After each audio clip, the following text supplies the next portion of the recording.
Welcome back to another edition of the Hart2Heart Podcast. And this is going to be another solo episode. And today I'm going to be talking about light.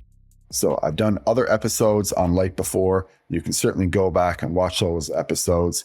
But today what I want to do is I want to methodically go through all the spectrums of light. So we know that the sun actually produces 9 different spectrums of light. So this includes UVA rays, UVB rays, blue light, green light, yellow light, red light, near infrared light, mid-infrared light, and far infrared light. And so all of these different spectrums of light have benefits. Some of them have risks as well. And I want to go through them methodically and let you guys know what they can do to your body in both a positive and a negative way, and how to utilize and leverage them to your advantage so you can feel better overall, particularly with circadian rhythm and getting better sleep at night, having more energy, and having a better mood. So we know that light has a huge implication on overall health. And hopefully at the end of this podcast, you'll be able to leverage light to make yourself feel better and to improve your overall health and well-being. So, like I said, there's 9 different spectrums of light. And what I'm going to do is I'm going to start with the UVA rays. So what are UVA rays exactly? So that is a spectrum of light between about 315 to 400 nanometers. And obviously, like I said at the start of the podcast, all these spectrums do come from the sun. So you get all of them when you go outdoors and get sunlight. So, when we think of UVA rays, some people have this negative connotation that, we shouldn't be getting any UVA rays because it causes skin damage or skin cancer. And, there is some truth to that, but let's break it down further. So what are the potential negatives of UVA rays? So UVA rays can generate reactive oxygen species, and they can cause damage or photoaging to the skin. And so because of that, we do want to minimize our risks of UVA rays and not get overexposed. So what UVA rays can do is they can damage collagen and again, increase the risk of photoaging and certain risks of cancer, such as melanoma. And again, this has been listed as a carcinogen, and we want to make sure that when we're exposing ourselves to UVA rays, we don't overexpose ourselves. However, there are some benefits to UVA rays as well, and there are some ways where we can get generally most of the benefits while minimizing the risks. And so what are the benefits of UVA rays? So we know that they can lower blood pressure by increasing nitrous oxide. So nitrous oxide is the molecule in our body that causes vasodilation that can open up our arteries and also help with just getting a better blood flow and even a better pump in the gym. A lot of these pre-workout products actually are designed to increase nitrous oxide production. They contain things like agmatine or arginine that are supposed to help with blood flow. Some people also, like I've chatted about in other podcasts, combine them with Cialis or tadalafil. These are PDE5 inhibitors that help with erectile dysfunction. So by getting UVA rays, we can actually increase our body's own production of nitrous oxide, which can, again, lead to lower blood pressure and overall improve our cardiovascular health. But in addition to getting, and that's when the UVA rays are exposed just on our general skin. But UVA rays do have a unique, the UVA rays do have a very other unique mechanism though as well. So when they get into our eyes, like blue light, which I'll talk about in a moment, they can actually help regulate our circadian rhythm. So getting a little bit of UVA rays into our eyes, again, you don't want to look directly at the sun, but you do want to make sure that you get sun exposure in the morning without sunglasses on and get some of that sun in your eyes, at least peripherally. And so that way you're going to be getting the benefits of the UVA rays getting into your eyes and then actually helping with your overall circadian rhythm. So just like blue light, which can help our circadian rhythm, which I'm going to talk about again when we talk about blue light, so can UVA rays. So it's critically important to get a little bit of UVA rays in your eyes in the sun, because again, they will decrease the overall melatonin that your body produces, and that'll increase the alertness. In addition to that, UVA rays can also help with dopamine signaling. So dopamine, as we know, is one of these feel-good hormones. It helps with motivation, helps with drive. And if you do get those UVA rays into your eyes, you will be able to increase your dopamine signaling, which will help with your mood and your alertness throughout the day. So again, extremely important to minimize the overall exposure, but also to get enough where you are getting the benefits. And again, most people, and you'll probably hear me repeat this throughout the podcast, but getting 15 to 20 up to 30 minutes of sun in the morning without your without sunglasses on and having your eyes exposed is critically important. And that seems to be a good amount where you're going to be getting the benefits without doing too much sun damage. Now, with regards to the nitrous oxide production, it is good to get your whole body exposed. So, if you can take your shirt off or be in shorts, getting more of that exposure is going to lead to more nitrous oxide production. And that's going to lead to more cardiovascular benefits overall. So again, we do need to minimize the risks with the benefits and just try and stay in that window of 15 to 20, maybe 30 minutes. And also just use your general judgment and common sense. Like if you're someone who's very, very fair skinned and burns easily, you may be only to get 5 or 10 minutes. Another benefit, though, that I didn't mention also is that UVA rays may actually help with endorphin release. So endorphins, those are feel-good hormones. They make us feel, significantly better. They can even help with pain control and just help overall with our general mood. So getting those UVA rays can be very beneficial for improving our mood and, again, our alertness throughout the day and our general well-being. So, now that we've discussed UVA rays, let's discuss UVB rays. So UVB rays come into the frame of 280 to 350 nanometers. And UVB rays are crucial for the synthesis of vitamin D. So that's why many people call vitamin D the sunshine hormone, because you do get synthesis of vitamin D through getting sunlight exposure, and specifically through UVB rays. Now, like UVA rays, UVB rays also have some, unfortunately, detrimental effects. So they can cause sunburn, and they are the primary cause of sunburn or erythema. And it can also disrupt our DNA, which can lead to cancers and cause certain types of cancers, particularly basal cell and squamous cell carcinoma. So those two types of cancers do accumulate the more you accumulate UVB exposure. So again, you don't want to overexpose yourself. And again, just go back into that magic window of 10 to 30 minutes of getting sunlight in the morning. But in addition to vitamin D production, there are some other benefits of getting some UVB exposure. So it does seem to help our mood overall. And some of this may be, just through the vitamin D production, but also like vitamin A, it can also help with endorphin production. So again, endorphins are feel-good hormones. That's what actually opioids are assisting with is, they produce these endorphins. These endorphins make us feel good. And, we try to actually seek more of it. And sometimes this is actually called sun-seeking behavior. So, just like people can seek out opioids, some people really seek out the sun because they know that it makes them feel good. And part of that may actually be because of the beta endorphins that we get. But we're certainly not done there with UVB rays. There are a multitude of other effects that it has that are extremely beneficial.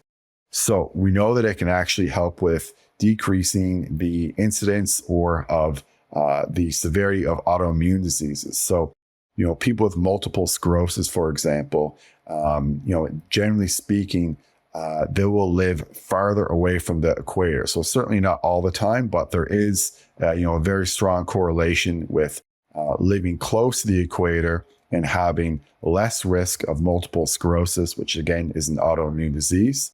And then when people live further away, like in Canada or even higher altitudes, they have a higher risk of multiple sclerosis or autoimmune disease. And many people too will tell you if they have psoriasis, and it's actually a treatment for that. Some dermatologists have these narrow-banded UVB rays that they use to treat psoriasis as like a first-line treatment that can be incredibly helpful for treating that particular condition. And psoriasis is also a skin condition that is also an autoimmune disease. So again, while we do need to balance the negatives of the UVB rays, there certainly are a lot of benefits. And then moving on to more benefits with UVB rays. So there's actually even a lower incidence of cardiovascular disease in people who get more UVB rays. And again, this may come back to nitrous oxide production. So just like UVA rays, UVB rays can also produce more nitrous oxide, leading to lower blood pressure, leading to lower risk of overall cardiovascular disease. They've also probably seen before old pictures of during the plague, and certainly other times as well, where people who are sick with certain bacterial diseases or viral diseases have been exposed to the sun. And it's because they believe that UVB rays can actually be helpful for reducing the overall viral load or bacterial load of these particular bacteria or viruses that people are contracting. And by reducing the bacterial or viral load, it can actually improve the overall condition and help overall with healing and improvement. So pretty incredible potential with using UVB rays correctly. And in addition to that, it can help with overall with our gut microbiome, and it can also help even with glucose metabolism. Now, one thing that may be very, very surprising to you is that it actually can be helpful for certain cancers. So I want to be real clear here that overexposure of UVB rays can definitely lead to basal cell and squamous cell carcinomas of the skin. But when we're looking at things like prostate cancer, breast cancer, and colon cancer in particular, and those are the biggest killers of cancer, we do see actually a reduction in those cancers and a protective effect with UVB rays. So very interesting data on that. And certainly, when more and more data comes out, I'll be chatting about that more and more. So, we will certainly want to limit the amount that we get so that we don't develop basal cell or squamous cell carcinoma. But we also want to make sure that we get a sufficient amount so that we can actually decrease the incidence of other cancers overall. So that's mostly what I'm going to chat about with regards to UVA and UVB rays. So let's move on to the other spectrums. So next, I'm going to be talking about blue light. So blue light is probably something that you may have heard of before. Lots of people use blue light blocking glasses. Lots of people use satellites, which help produce actually blue light in the morning time. And so that's what we're going to focus on next. And so for blue light, this is usually between about 400 to 500 nanometers. And this one is critically important and the most important one for regulating your circadian rhythm. So we do have these specialized photosensitive retinal ganglion cells containing melanopsin that are in our eyes. And what you want to do in the morning is get blue light into those cells. So what that'll do is that you'll tell your body that it's time to wake up, it's time to be alert, and it'll actually send a signal to your body's master clock called the CSCN in your brain, or their suprachiasmatic nucleus, and that can actually help regulate your overall circadian rhythm. What blue light exposure will do is that it will help suppress melatonin, just like UVA light will, and it'll help enhance cortisol release. So, when people think of cortisol, they often have this negative connotation with it, but actually cortisol is very beneficial in the morning time. But what happens with some people is that they get cortisol spikes late at night, which can, disrupt their sleep. And then they don't have enough cortisol in the morning, which makes them a little bit fatigued and maybe irritable and just not able to function as well. But ideally, what you want for the people who are watching is that your cortisol to kind of start at the top of the staircase when you're just getting up, and then to just go down slowly and gradually throughout the day. And then hopefully at night, you're at the bottom of that staircase for cortisol. And that's when you can go to sleep and get a very restful sleep. But, we have studies that show that, exposure to blue light early on in the day can actually improve overall cognition and reaction time and mood. And so getting that blue light from the sun is critical. And again, that's why you want to get it into your eyes, because I just discussed the specialized cells that we have in our eyes. And you need that blue light getting into your eyes. So no sunglasses in the morning during those 10 to 30 minutes that you're going outside to getting light. We've also seen some studies that have shown that people who suffer from SAD or seasonal affective disorder, who use about 10,000 lux of blue light, can actually see dramatic benefits in overall their mood and just their general well-being.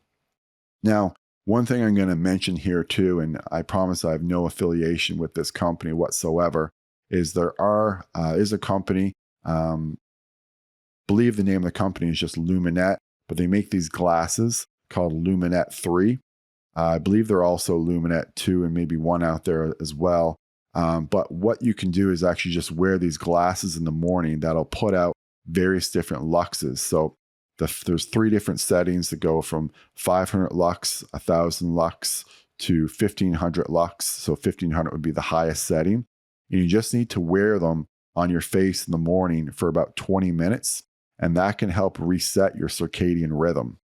And so, that way you don't have to necessarily waste 10 minutes, looking at a lamp or looking at a light.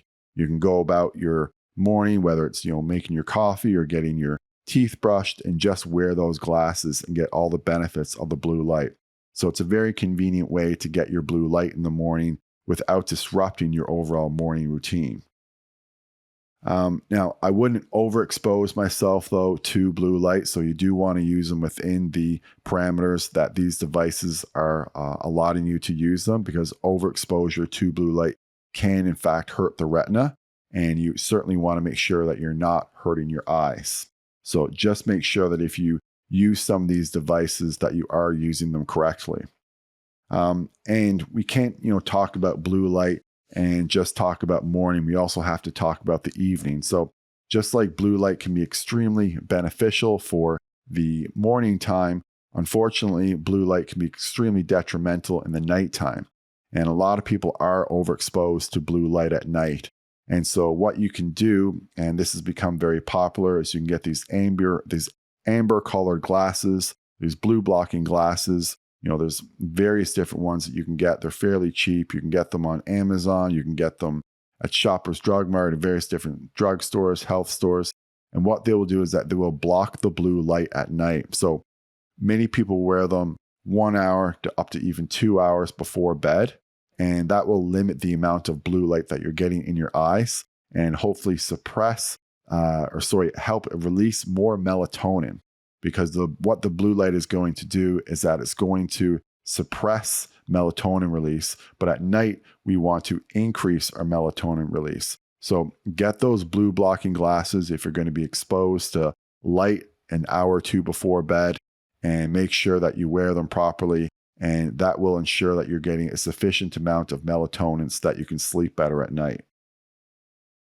So now that we've discussed blue light, let's move on to green light. So green light is kind of interesting. It's certainly not as well researched as some of the other light spectrums that we've discussed today. But this goes from about 500 to 750 nanometers. And it can still influence our circadian clock. So there are actually some glasses out there that even block blue light and green light. That might be getting a little bit of, a nitty gritty. And I will say that, wearing amber glasses at night, if you're watching a TV show or something like that, it is going to reduce the color a little bit, but it's not going to reduce it dramatically where, you still can't see, most of the colors in the show, and it won't really affect things overall.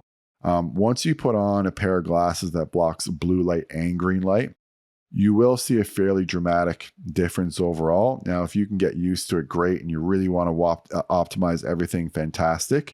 But I'm just making that little warning for you about that.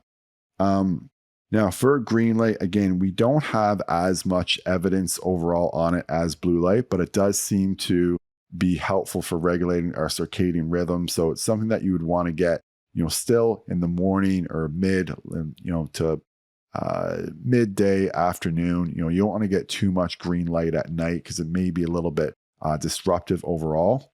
But green light actually has been shown, at least in one study, to help with migraines, which is very, very interesting. And some people find it to be very calming and just really helpful overall as an analgesic. Now, a lot of these studies, are very preliminary, and we don't have a bunch of them to back up the data, but still interesting that green light can have some therapeutic potential overall. And shout out to my buddy Thomas P. Seeger, who actually hooked me up with getting a green light. So for those who are watching, I have a little green light here. I haven't experimented with it too much at this point. I have turned it on, a few times before. I did today for, 5 or 10 minutes in the middle of the afternoon. I fortunately am someone who doesn't suffer from migraines, and that seems to be one of the things that it has the most evidence for. I felt like when I turned it on, it may have been a little bit calming, but again, really hard to say in a very subjective measurement to kind of to very subjective measurement to kind of tease out.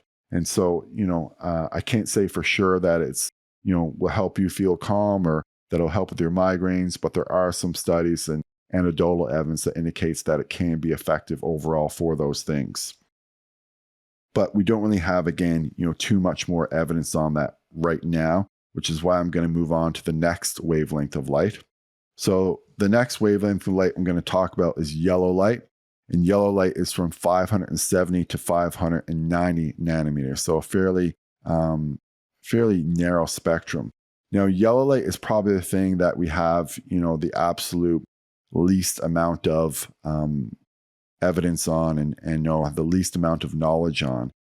It doesn't really seem to have much of an effect on our circadian rhythm overall, neither good nor bad, or neither stimulating nor sedating. So it doesn't really seem to affect melatonin that much. And we don't really have too much data on it in terms of what it can be helpful for or potentially negative for. So I'm actually not going to spend too much more time on yellow light, and I'm going to move on to red light just because, again, there's really not much data on yellow light. So let's move on to red light. And so red light's been a really hot topic in the last few years. A lot of people are using various different red light devices. There's, red light saunas, there's infrared light. And so let's get into that and talk about that. So red light itself is visible light. So it's from 620 to 750 nanometers. And this red light will actually penetrate our tissues more than, say, blue light or green light, up to 2 to 3 centimeters. And that can be helpful for our mitochondria.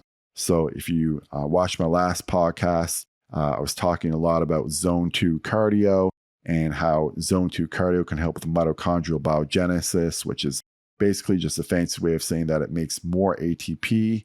And by having more ATP, we're able to have more energy overall. So again, the mitochondria, that is the part of the cell that makes ATP. And so the more mitochondria we have, the better functioning mitochondria have, the more ATP, the more energy we have. And so where does red light come into there? So red light can actually penetrate into our skin, and it can activate something called cytochrome C oxidase. So when it gets into the skin and it activates the cytochrome C oxidase, it'll lead to more enhanced ATP production.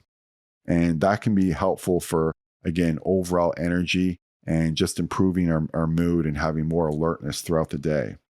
In addition to that, though, there are some other benefits just to red light outside of the mitochondria. So it can be helpful for skin or for wound healing. So some people, like to expose themselves to red light because of the positive effect that it has on stimulating collagen production and overall cellular proliferation.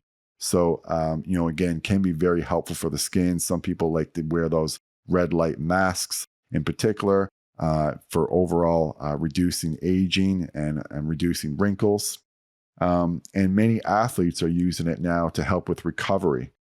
So, people have suggested that using red light, especially when you combine it with near infrared light, which you're going to talk about in a minute, you can actually recover faster from workouts, get over that delayed onset muscle soreness quicker, and potentially help overall just improve performance.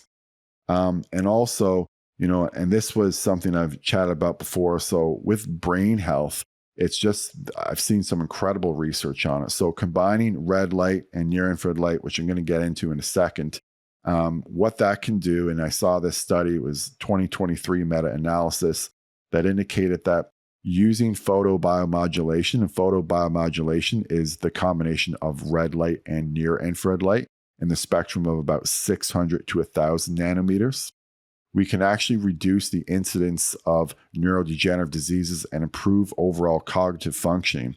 And in the study I'm talking about, it actually improved cognitive functioning more than exercise, which is crazy because I never really thought anything would improve cognitive functioning or slow brain aging more than exercise. But this actually does, which is amazing, or it did so in that study. And it was a large meta-analysis, a very good study. But again, red light and near infrared light are usually given together in this, what we call photobiomodulation. And so I'm going to move on to red light while still discussing a little bit of red light at the same time. So the near infrared light, this goes to about 750 to 1400 nanometers. But again, for the discussions for when we talk about red light therapy devices, they're referring to red light and near infrared light from about 600 to 1,000 nanometers. That's generally what's considered to be photobiomodulation, and that's usually what most red light therapy devices are using. So again, that's a combination of red light and near infrared light. And that's also why you will see sometimes these products will have light that you can see, because again, you can see the red light, but you cannot see near infrared light. So some people think that they got a defunct device or a broken device because some of the panels will light up and some of them don't.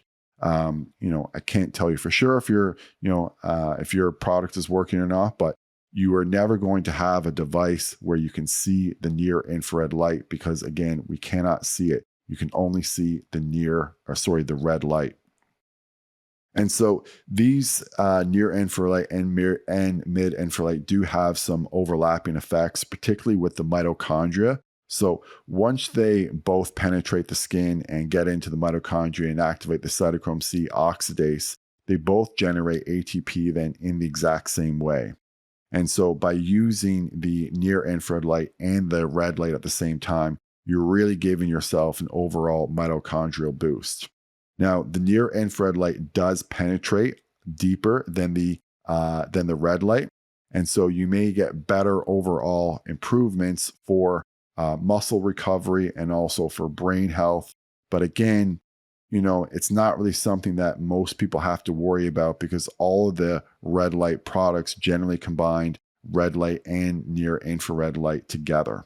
So you don't really have to worry about turning on one and then turning on the other or not getting the benefit from the red light while getting some benefit from near infrared light or vice versa because they're usually combined together. And so in addition to, the brain aging effects, some people have suggested or studies have suggested this can actually be beneficial for recovering from traumatic brain injuries as well. So there's a lot of UFC fighters out there who are using red light and near infrared light, during their training sessions, after their training sessions, in hopes that it may help with traumatic brain injuries. So we do have more to learn about red light and near infrared light, but we know for sure that it can increase enhance the mitochondria and ATP production. We know that it has beneficial effects on the skin.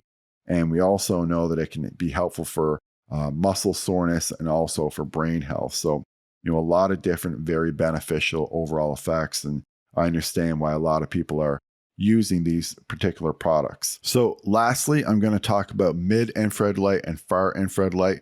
I'm going to group them kind of together like I did with red light and near-infrared light because they both work through the same mechanism, and that's by inducing heat, or inducing thermogenesis. And so most of their effects are not going to be through any other method. It's really through generating heat. But generating heat by itself can be extremely therapeutic for various different conditions, and we're going to go over that. So mid-infrared light works through about 1.4 to 3 micrometers, and far-infrared light from about 3 to 1,000 micrometers. And so what are the health benefits of these different wavelengths? And again, far-infrared light, like I have a far-infrared sauna, it's very, very popular. And again, it's really through the heat generation where you're getting these effects. And so it does have cardiovascular and metabolic effects. So one thing it can do is that it can improve something called endothelial cell function. So the damage to the endothelium is actually the very first step in the initiation of atherosclerosis or cardiovascular disease. So by enhancing your endothelial cell function, you can actually reduce your risk of cardiovascular disease. So we know it has excellent cardiovascular benefits. It can also reduce arterial stiffness overall and help with lowering blood pressure. So again, a lot of different ways that can help the cardiovascular disease, but also has metabolic effects in that it can actually improve glucose metabolism and improve our overall insulin sensitivity. Now, another claim that people will make regarding, heat and getting sweat just out in general is that it can help with detoxification. So, there's some truth to this overall for sure that, when you're sweating, you can sweat out heavy metals. We don't really know exactly, if this is extremely beneficial or not. We definitely need more studies on it. I've also seen some people claim that, you sweat out more, say through a sauna, or sweat out more heavy metals when you're using a sauna than through exercise, which actually I saw a study that said the reverse. Now, this was done in a traditional sauna, so not in a far infrared sauna, but they did find in that particular study that there was more heavy metals that were sweated out through exercise than actually through a traditional sauna. With far infrared, some people are making claims that you can actually get more heavy metals, BPA, this kind of thing, leached out in the sweat. I can't confirm that at this point, but it is something that I will come back to if I get more information on it. So, just be careful about some of those detoxification claims because, what your body's doing when you're sweating is essentially just regulating your body temperature. And so we can't say for sure that, you're getting the benefits of detoxifying your body per se. But, again, I'm not saying that you're not. I think we just need more information on it. One thing that people have used a sauna for and have gotten some great results with it is actually improving their sleep. And this is something that actually does make sense in theory, at least. We don't have any randomized controlled trials on it. But when you sweat or when you heat up your body temperature, and then if you cool down quickly afterwards, then what happens is that, you're lowering your body temperature. And when you want to sleep, you do want to lower your body temperature. So, some people like to sleep in really cool environments. I'm definitely one of them. Somewhere between 60 to 65 is Fahrenheit is ideal for me. I know that's quite cool for some people, but when you are cooling down your body, you are giving yourself a better chance to get a better night's sleep. And by doing the sauna, paradoxically right after, even though you're heating yourself up, your body cools down very, very quickly afterwards. And because it's lowered its core body temperature, a lot of people report that they get better overall sleep with it. So, something to keep in mind if you're someone who is struggling, say, for sleep, for example. What are some other benefits? So a lot of them will come through what we call heat shock proteins. And you do induce heat shock proteins when you're elevating your body temperature, particularly when you're getting at least above 38 degrees, and then more from 38.5, and then even more from 39 and higher. Again, I wouldn't push it too much. I'd stick around 38 and see how you do with that. If you find that you can tolerate more, up to 38.5 or even 39, go for it. But you're definitely still getting a lot of benefits by getting your core body temperature up to about 38 degrees Celsius. And you will be inducing heat shock proteins at that particular temperature. So what other benefits will you get when you get up your core temperature to that degree? Well, you can, again, reduce delayed onset muscle soreness. So it's really helpful for getting in the sauna post-exercise, for delaying that onset muscle soreness and reducing your overall recovery period. We talked a little bit about cardiovascular disease, but also it can help just decrease inflammation overall in general. And so by decreasing inflammation, you can get, a host of benefits, but one of them would be, again, decreasing your risk of cardiovascular disease. And you may or not have heard of before, but there's, this 20-year Finnish study, very, very popular study. This is more on traditional saunas, but again, we're talking about, heat temperature and getting your body up into those and getting those heat shock proteins. And what they found is that the more people use the sauna, the lower their overall mortality rate was. So again, the more sauna use, the lower risk of your overall mortality. And again, this is likely to do with getting your body temperature up and inducing those heat shock proteins. Those heat shock proteins, again, are also going to be helpful for staving off neurodegenerative diseases such as Alzheimer's disease and Parkinson's. So, when you put all the red light together, the red light, the near infrared light, the mid and the far, you're getting tremendous benefit overall. And so, what I do in my sauna, I have a far infrared sauna, but I have 4 sauna space bulbs that I put inside my sauna. Again, not paid to say any of this by any means, but in that way, I get a lot of heat from the far infrared light in the sauna. And then also I do get heat, ironically, also from the sauna space bulbs. But from the sauna space bulbs, I'm also getting all the spectrums of the light. So the red light, I'm getting the near infrared light and the mid infrared light, and actually a little bit of far again. So I kind of get a bonus of double far infrared in there. So, that's the way I optimize it and use it. And I certainly like to push my body temperature up to, past 38, a lot of times, between 38.5 and 39. And I find I get a really good sweat that way. And I just feel generally overall better and improves my well-being after. I'm almost addicted to it because it makes me feel so good. And so those are essentially the 9 different spectrums of the light, again, that you all get from the sun. And again, I know you've heard me say this at the beginning of the podcast, but, to wrap things up, I just want to let you guys know how to optimize it for your circadian rhythm and your mood and to sleep. So you do want to get that exposure in the morning, again, without sunglasses, if you can, without a shirt on, and just in some shorts so you can expose as much as your body to the sun as possible. That way, you're going to get a little bit of sun in your eyes, which is going to be great for your circadian rhythm, but you're also going to be getting the UVA rays and the UVB rays on your skin, which is going to be very helpful for inducing nitrous oxide production, inducing beta endorphins, and just making yourself feel better overall.